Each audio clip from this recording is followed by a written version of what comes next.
I'm 2 seasons into an experiment. Can I buy season tickets from an NBA franchise and come out ahead? Can I flip them for a profit? Can I, through the course of a season, buy and sell tickets as the middleman and make a sort of side hustle out of it while still attending some of the games myself, essentially for free? If you're not new to the channel, you remember season 1, my rookie season 2 years ago. We did very well. We came out with a profit. We came out that first season actually with a more than $1,000 profit, having only 2 seats.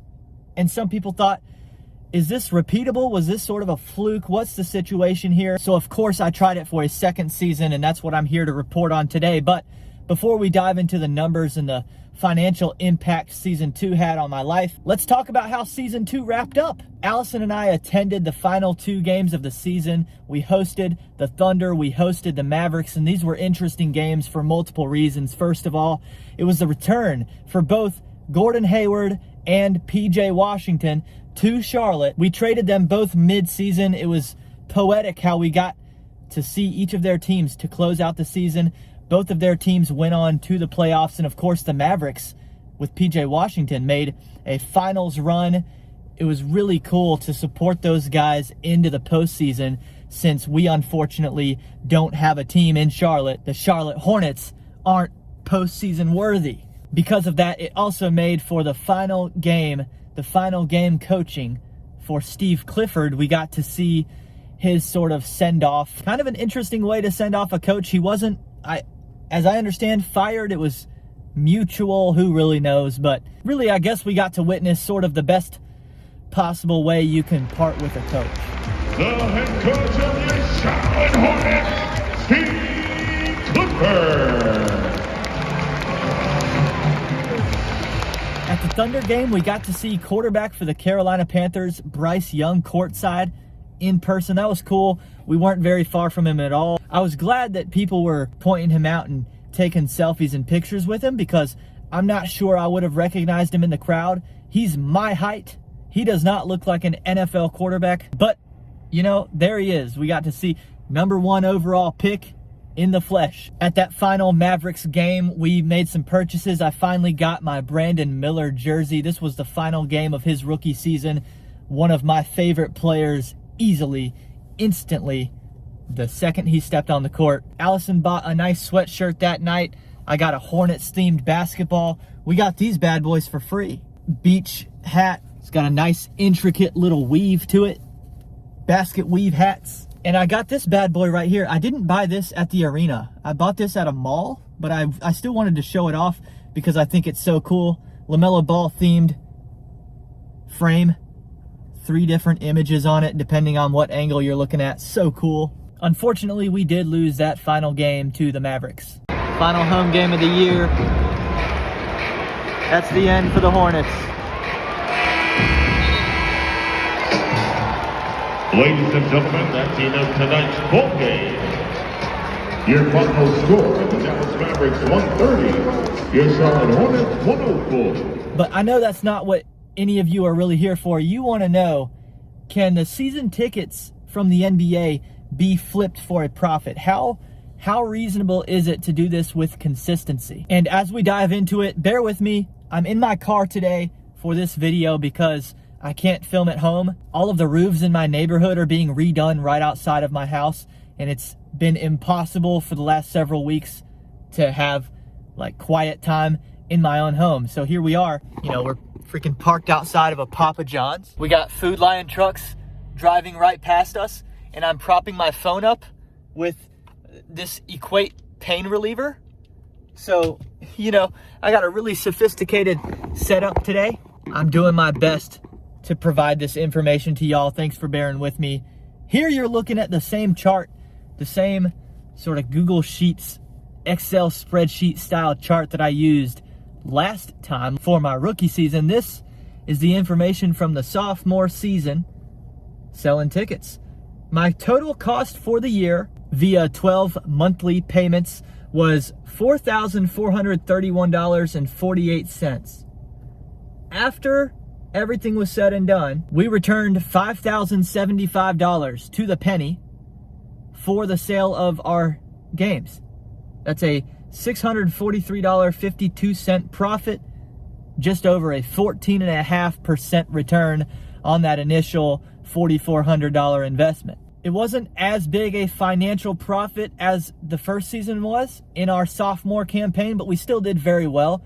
Still a worthwhile investment. Still got to go to 14 home games, not just those final two that I talked about with the Thunder and the Mavericks. We went to the first 5 consecutive home games last season, and we were still able to turn a profit. We also got to see Zion Williamson for the first time. We got to see the Raptors, Pacers, Bucks, Magic, Suns, Cavaliers. For those that are new to my channel and don't know where my seats are, we're talking about lower bowl seats, getting to go to 14 games for free and still turning a more than $600 profit. If you don't understand my chart, the purple games are the ones that we attended ourselves.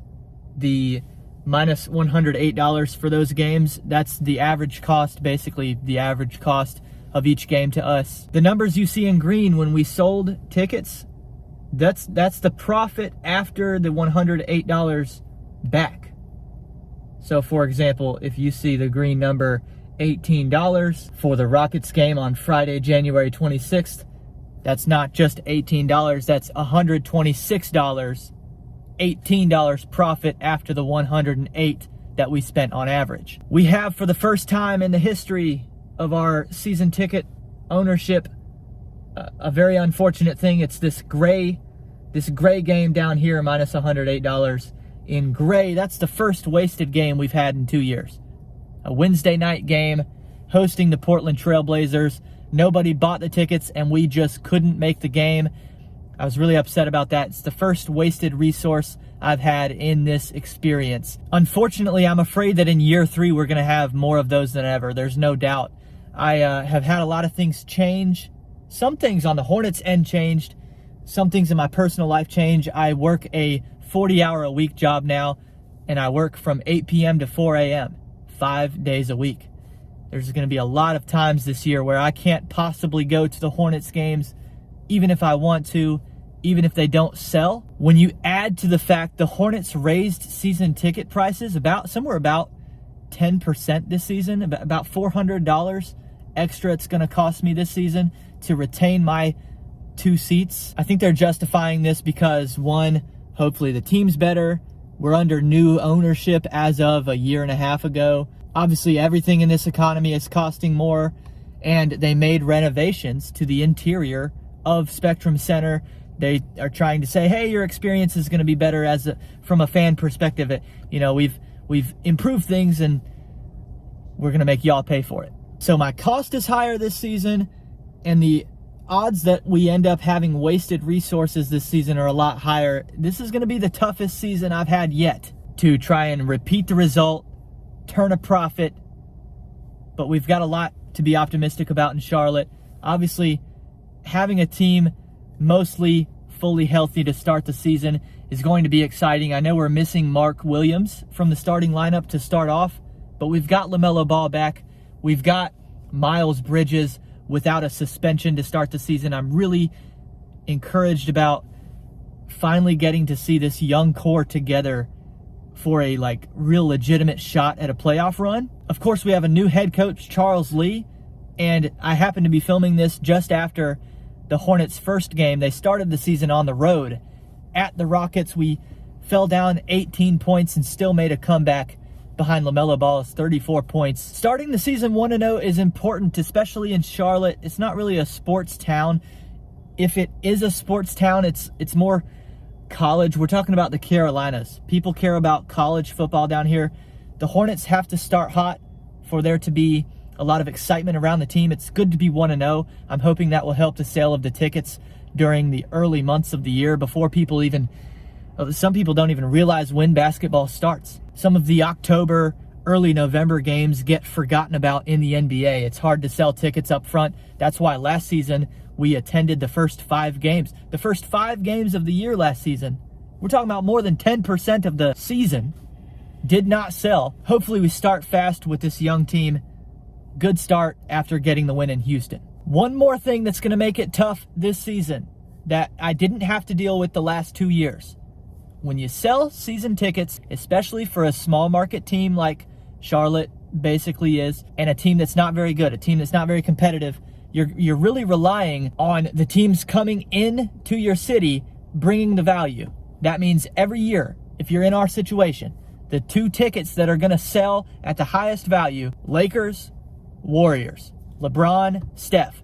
Pretty obvious stuff, right? Previously, I've been able to parlay the 2 advantages of having LeBron and Steph come into town, and they've usually been on weekend nights, Friday, Saturday night games. That's when people are going to pay the most to go see a game.